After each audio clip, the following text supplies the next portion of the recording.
Hi, I'm Jake. I make RPG supplements and videos about Pathfinder 2, or PF2. I love PF2. It has so many friggin' options. And Paizo keeps coming out with new adventure paths. They keep coming out with something new every month, and I'm kind of surprised by it. But I keep getting their free stuff, so I'm going to talk to you about it.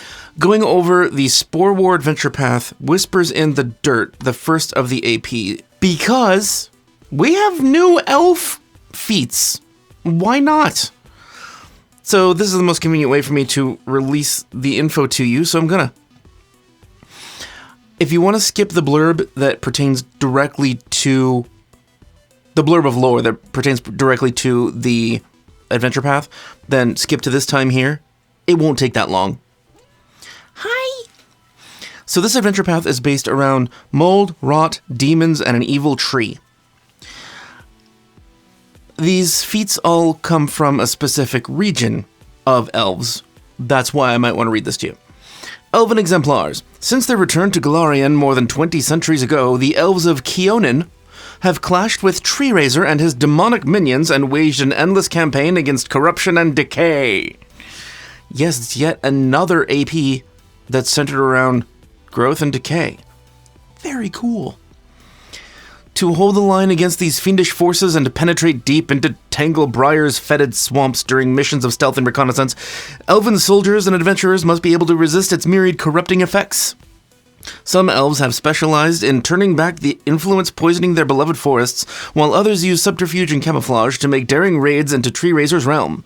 That said, other extant threats to Keonin and Golarion cannot be ignored. Some of the great minds in Iadara counsel Queen Talandia to leave Tree Razor be for the moment, as he seems to be penned in within Tanglebriar. They point to the Whispering Tyrant's recent escape as the more serious threat facing the nation.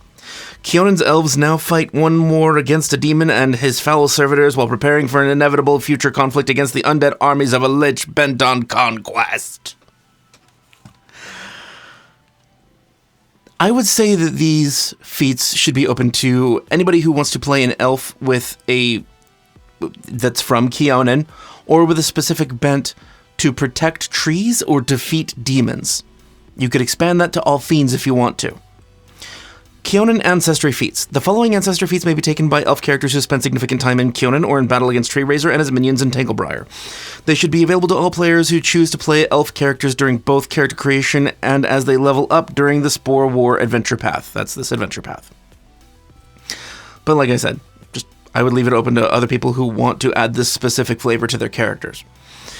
First level, Political Acumen. First level feat, Uncommon Elf prerequisite, trained in perception.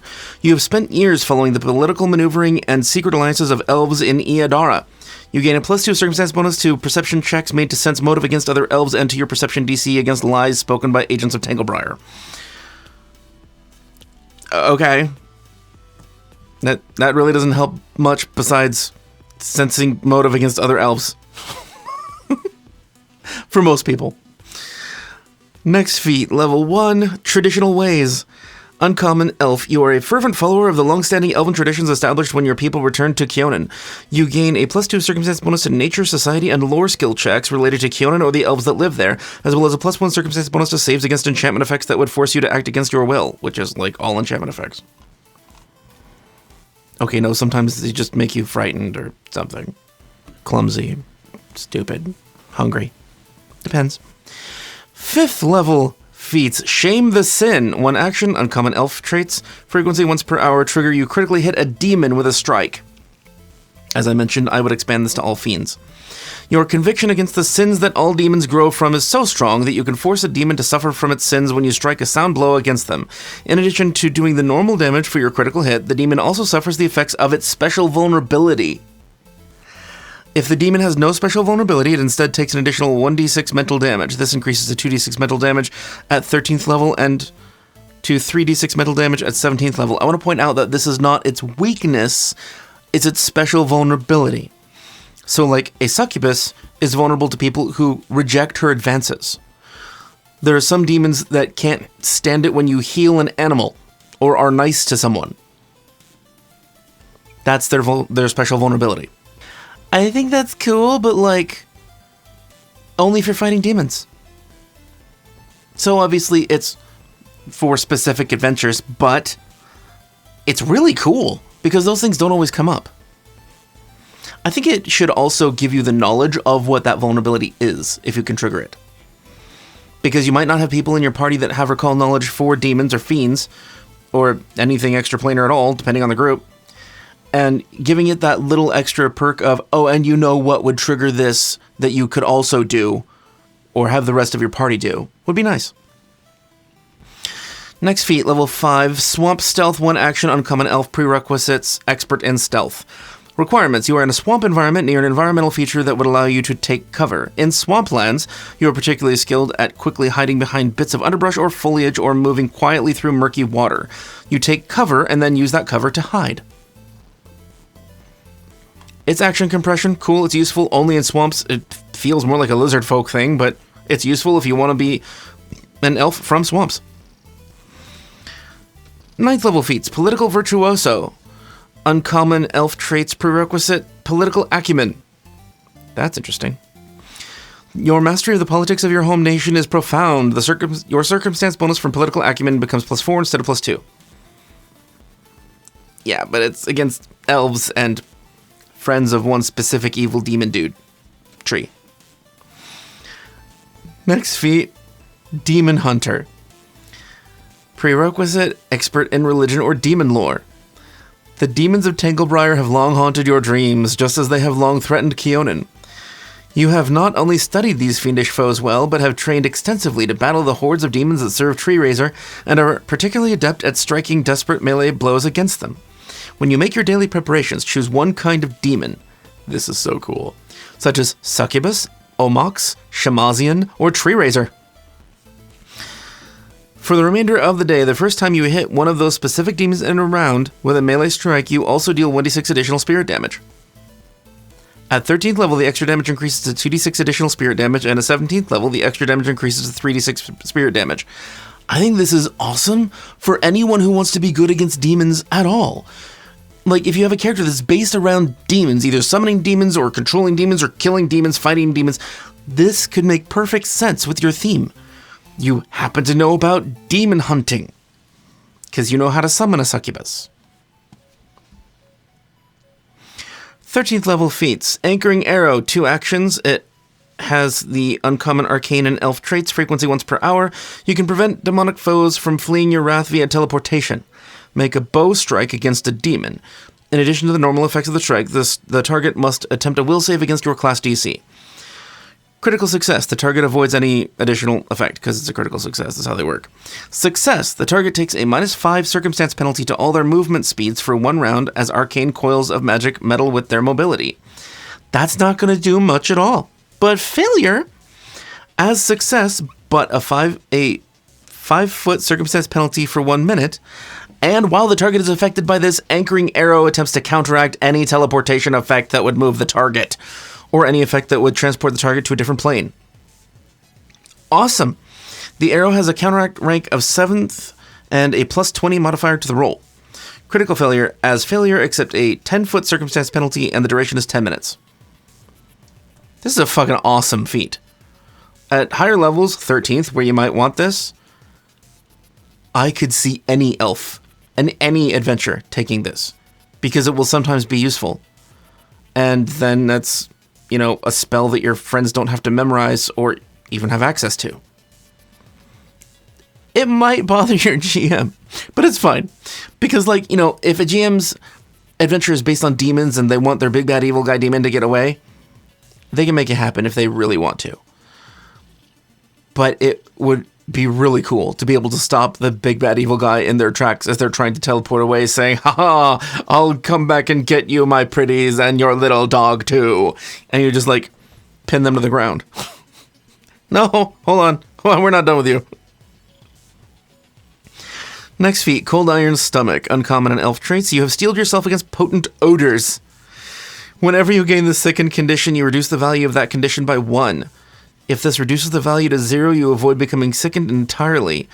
You gain a +2 circumstance bonus to all saving throws against olfactory and poison effects created by demons or environmental hazards associated with the Outer Rifts, including all environmental hazards found in Tanglebriar. So it's obviously set for this AP.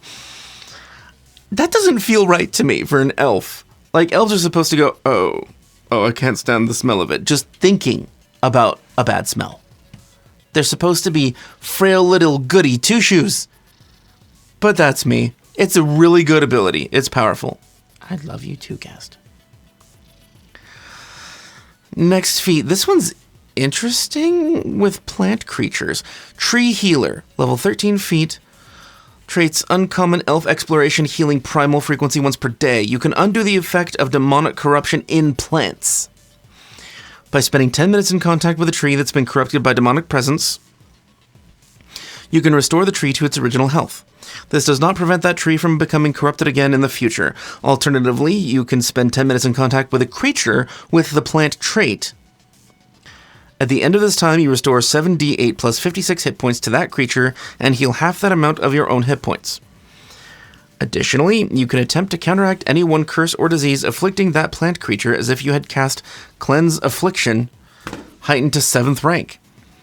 Your counteract rank for this is 7, and your counteract check is equal to your will save or your spell attack modifier, whichever is higher.